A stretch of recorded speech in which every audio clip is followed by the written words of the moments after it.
The day before the start of fall camp, the USC football team was given a gift by the 65 voters in the preseason Amway coaches poll.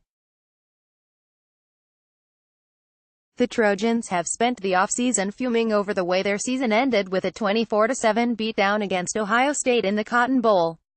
It dampened the enthusiasm the Trojans felt a month earlier in winning their first Pac-12 championship since 2008, surely a sign that USC had retaken its rightful spot as one of the perennial powers of college football, and pushed them throughout winter workouts, spring practice and summer conditioning. Advertisement. Listening to senior linebackers Cameron Smith and Porter Gustin at last week's Pac-12 Media Day, you got the feeling that USC players haven't stopped thinking about Ohio State since the moment the game ended. They felt like they had been pushed around by Big Ten brawn and were frankly embarrassed. And then Thursday, the coaches picked USC as the 15th best team in the nation entering the season. For most programs, that would be viewed as a sign of respect. For the Trojans, it served as confirmation of just how far they have to go. "Are we on pace?" Coach Clay Helton asked. "Yes. I think of the last 2 years to have a chance to win a Rose Bowl and Pac-12 title. Yes. Are we where we want to be? No. When we win a national title, that's where we'll want to be." USC has recruited like a national championship contender the last 5 years, finishing as high as second, 2015, in the 247 Sports Composite Team rankings and as low as 10th, 2014 and 2016. The Trojans have been ranked 4th the last 2 recruiting cycles, and the next step in the program's return to prominence is to be one of the top 4 teams on the field at season's end and earn a spot in the college football playoff for the first time.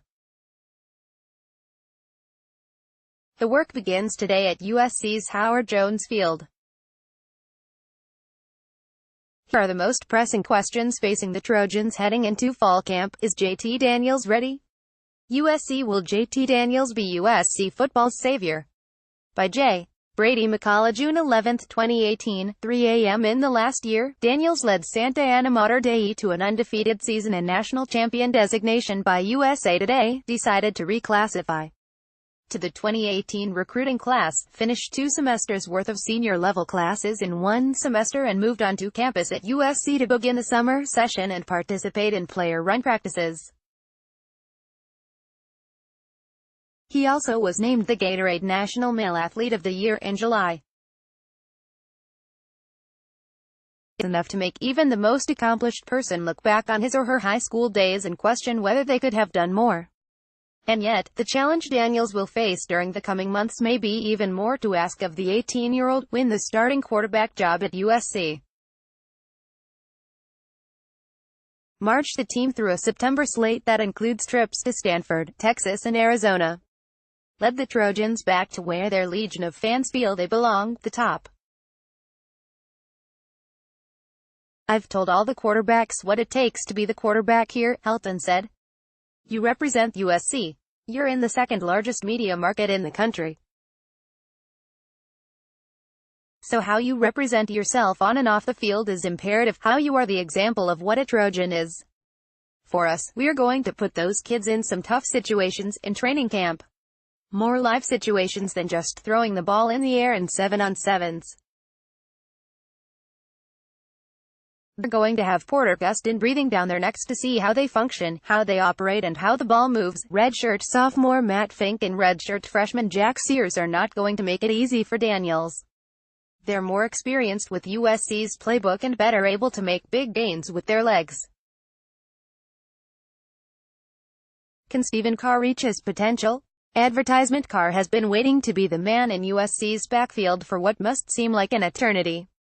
He committed to the Trojans in the spring of his sophomore year of high school, developing into a 5-star running back in the know. 20 player in the nation according to the 247 Sports Composite rankings. USC running back Stephen Carr takes a carry around the edge against California on September 23, 2017. Shotgun sprawling. Los Angeles Times. Last year as a freshman, he knew he would be playing behind Ronald Jones too, but still made a huge impact during his first 5 games, rushing for 119 yards and 82 yards in wins over Stanford and California, respectively. From there, it has been nothing but frustration. A small tear in his plantar fascia sidelined him out the next 4 games, derailing his season. Then, he sat out spring practice while recovering from back surgery. But thankfully for Carr and the Trojans, he has been cleared to practice. And he'll be expected to carry a heavy load for USC all season, if he can remain free of injury. Obviously coming off back surgery, we'll be smart and won't throw him out there the whole practice, Helton said.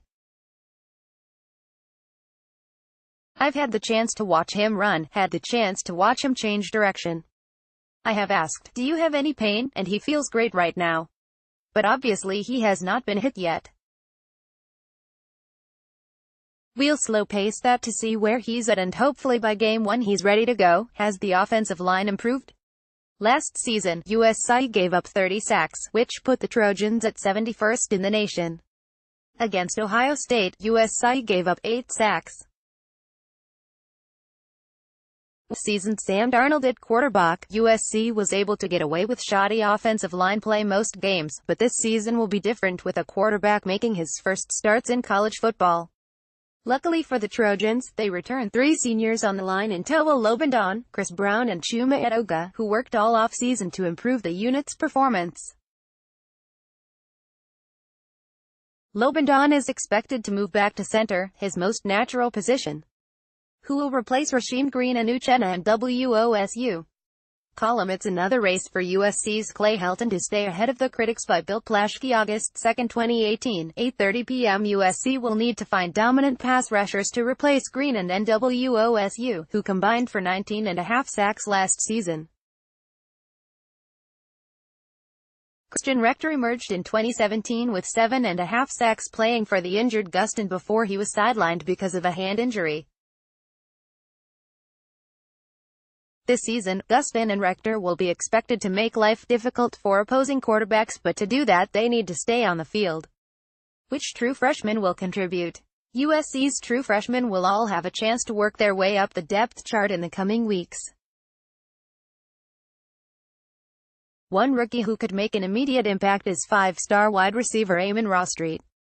Brown, who played with Daniels at Mater Dei and was brash enough to tell the Times in June that his goal was to win the Heisman Trophy this season. I know a lot of the kids have been bragging about Amon-Ra and what he's been doing, Helton said, and he's had that shut up and work mentality this summer and is earning a lot of respect with our older guys.